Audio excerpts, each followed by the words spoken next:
예, 새누리당 분당 사태 짚어보겠습니다. 여당 의원으로서는 유일하게 전북에서 당선된 정운천 의원이 의정활동 6개월 만에 새누리당을 떠나서 신당에 합류했는데요. 스튜디오에 자리 함께했습니다. 안녕하십니까? 안녕하세요. 예. 예, 오늘 탈당 선언하는 기자회견장에 헤드 테이블에 앉으셨어요. 그렇습니다. 뭐 탈당 추진 위원회에 무슨 중책을 맡으셨던 건가요? 그것도 아니고요. 예.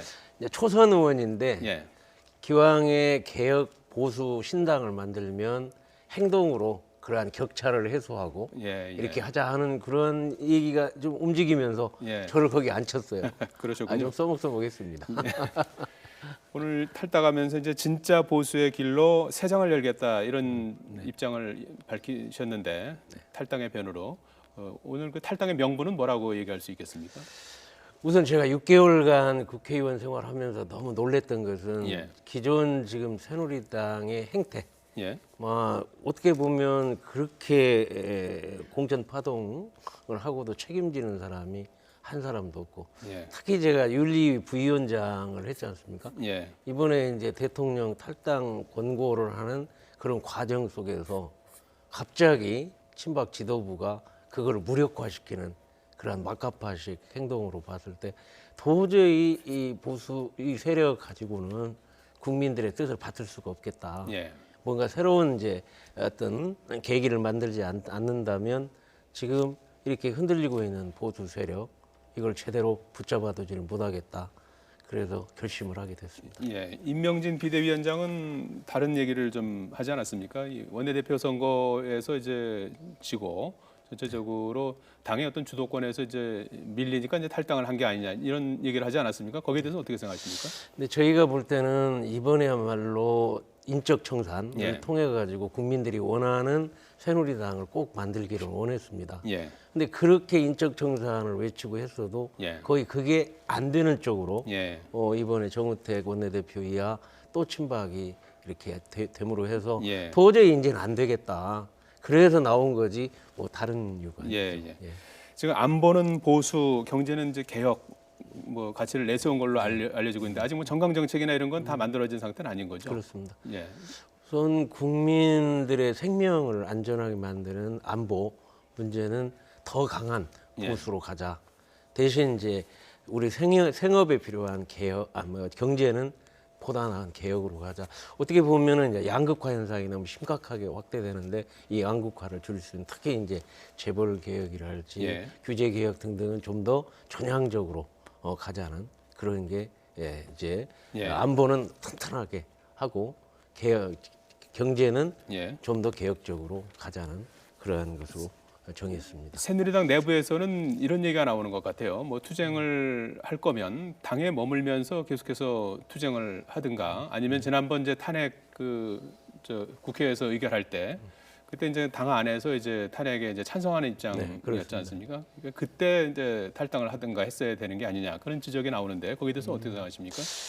제가 윤리위 부위원장으로 있으면서 예. 그때 그렇게 김의옥 비대위원장이 있을 때 윤리위가 잘 만들어졌어요. 예, 현역은 저 혼자 있고 나머지 6명은 외부에서 정말 좋은 인사들이 왔습니다. 예, 그래서 윤리위를 제대로 지금 단계적으로 밟아 나가는데 예, 사실 새누리당이 이렇게 망가진 과정에 가장 책임은 대통령한테 있거든요. 예, 그럼 대통령을 이제 징계하자는 요구가 있어서 탈당 권유를 했는데 그거를 그냥 막가파식으로 예. 지도부에서 무력화를 시켰어요. 예. 이건 있을 수 없는 일이거든요. 예, 거기에 대해 저는 도저히 안 되겠다. 예, 저분들이 책임져야 할 분들이 딱 내려놓고 배구종군 하든지 예, 뭐 이를테면 의원직 사퇴를 하든지 해야 되는데 그분들이 붙잡고 있는 한은 어떤 방법이 없어요. 예. 결국 나올 수밖에 예. 없었죠. 한계를 느꼈다 이제 이런 말씀이신 것 같은데요.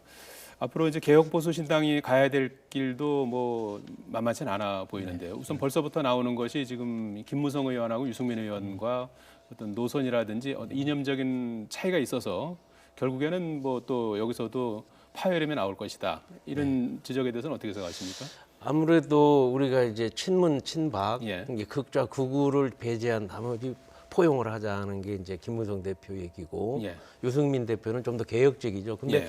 저는 희망적인 게 뭐냐면 예. 오늘 원내대표 정책위원장을 뽑는데 그 두 분하고 그 지도부 이제 좀 중진 의원들이 모여서 정말 아름답게 합의를 통해서 원내대표를 뽑고 예. 또 정책위 조영 의장을 의원으로 뽑았죠. 정책위 의장을 이종구 예. 의원을 이종구 의원. 뽑았습니다. 예. 그리고 또 내용으로 이제 회의를 이렇게 할 때 좀 이견이 있지만 그것이 하나로 통합이 되는 그런 모습들이 아주 아름답게 이루어지고 있는 것을 봐서 뭐 그렇게 갈등이 노정된다는 건 좀 기우라고 생각합니다. 한 사람은 이제 뭐 당 대표가 되고 한 사람은 뭐 대권 후보가 되고 이렇게 이제 역할 분담이 될까요? 앞으로 어떻게 돼갈까요? 제가 볼 때는 뭐 김무성 대표로 봐서 그 대표를 꼭 하겠다는 그 의지 예. 그런 건 마음을 많이 비웠어요. 예. 그래서 정말로 울타리 역할을 하고 예. 유승민 대표는 물론 대권의 꿈이 있으니까 예. 그 방향으로 나가고 할 거라고 봅니다. 예, 지금 알려진 로드맵으로 보면은 지금은 이제 오늘 29명이 나와서 밖에 선도 탈당했던 김용태 의원까지 30명이 됐고요. 오늘 원내 교섭단체로 등록했습니까? 그렇습니다. 오늘 바로 했습니다. 바로 했으니까 김용태 의원까지 합쳐 30명. 30명으로 이제 4당이 되지 않았습니까? 네, 국민의당이 38명이고요. 네. 그리고 1월 24일에 이제 뭐 공식적인 이제 신당 창당을 하겠다 이런 계획을 세워놓고 있는데 네. 추가 탈당자가 있을 걸로 기대하고 계시는 거죠? 지금 초선 의원들이 한 46명인데 예. 제가 초선 간사로 활동을 좀 했습니다. 근데 이번에 이제 초선은 2명만 나오고 예. 나머지 이제 1월 3일 날 아마 윤한홍 의원, 이철규 의원, 또 정유섭 의원 등 몇 명 정도가 또 이제 기자회견을 통해서 나오겠다는 지금 하고 진행되고 있고 그 외에 이제 중도에 계신 분들도 이 정치의 변화 또 지지율의 변화에 따라서 많이 오고 있고요. 또 제가 보기에는 아마 국민의당이 38석인데 예. 우리가 38석은 넘어야 예. 또 뭔가 역할을 더 크게 할 수 있다 해서 아마 38석은 넘지 않을까 그렇게 생각합니다. 민주당이나 국민당에서도 좀 의원들 중에 뭐 오겠다는 의사를 비력한 아직은 경우가 있습니까? 아직은 없고요. 아니고요. 예. 우리 지금 새누리당에서 중도에 있는 분들이 지금 많이 준비하고 예. 또 현장에 여러 이제 지역구 구민들하고 의견 절차를 밟아야 되기 때문에 예. 아마 추가 탈당이 계속 2, 3차에 걸쳐서 이루어질 거라고 봅니다. 예. 언론을 통해서 호남이 없으면 신당도 없다 이제 이런 얘기도 하지 않았습니까? 굉장히 지금 새누리당에서는 뭐 희소 가치가 있으신 그런 이제 신분이신데 이건 어떤 의미에서 하신 말씀이십니까? 원래 이순신 장군이 예. 뭐 명량 대첩의 그 어려운 속에서 이길 때 양무호남 시무국가 호남이 없으면 나라도 없다 이랬는데 지금 호남에 지금 새누리당 여당의 의원으로는 이제 제가 이렇게 이제 신당에 들어가니까 뭐 그런 얘기가 나오고 있어요. 호남에 이제 교두보를 마련했다. 이제 전국 정당이 작지만 전국 정당이 되는 보수 신당이 됐다 하는 의미로 아마 그런 내용이 나온 것 같습니다. 예. 그런 점에서 새누리당 친박계에서도 끝까지 좀 잡으려고 많이 했을 것 같은데요.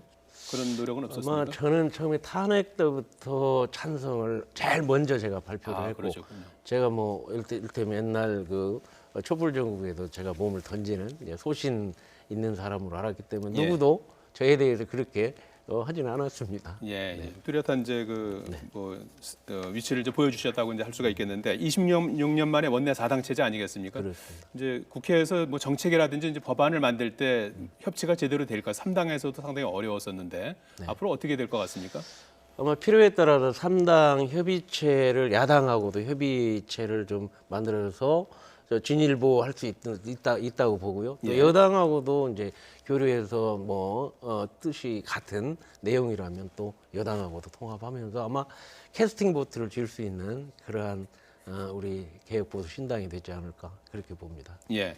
자 이제 뭐 내년 대선은 조기 대선이 상당히 유력하게 거론되고 있는 상황인데 말이죠. 반기문 유엔 사무총장이 1월 중순에 귀국하는 걸로 돼 있지 않습니까? 네. 반 총장에 대한 입장은 어떤 건가요? 아마 저희 개혁보수신당 여러 의원들하고 얘기해 보면 굉장히 기대감이 있죠. 반 총장이 우리 개혁보수신당으로 오면 우리에게 굉장히 업그레이드 될 것이다. 또는 그런 기대감을 많이 갖고 있습니다. 예. 반기문 총장은 어느 당을 선택할 거라고 생각하십니까? 아무래도 이제 어떤 진정한 시장 경제와 민주주의를 지향하고 제대로 된 따뜻한 보수를 목적으로 하는 신당 체제가 되면 우리 반기문 총장으로서는 가장 매력적이지 않겠습니까? 예. 새누리당하고 나중에 뭐 대선 전이나 또는 후나에서 다시 합칠 가능성에 대해서는 어떻게 생각하십니까? 따뜻한 보수를 지향하고 이제 바로 오늘 이제 신장 개업하는데 예. 뭐 그 얘기는 좀 지금 할 얘기는 아닌 것 같습니다. 뭐 가능성으로 놓고 본다 그러면 뭐 그럴 가능성도 있는 거 아니겠습니까? 제가 나중에? 보기에는 우선은 지금 정말 보수 세력이 지금 흔들리고 있기 때문에 예. 실망을 많이 하고 있기 때문에 예. 그분들에게 만족을 주고 위안을 줄 수 있는 모든 노력을 우리 보수 신당에서 하고 나면 예. 그 다음에 그 문제는 다음 문제라고 생각합니다. 예, 알겠습니다. 네, 여당 의원으로 지난 총선에서 전북에서 유일하게 당선된 정운천 의원과 말씀 나눠봤습니다. 고맙습니다. 네, 감사합니다.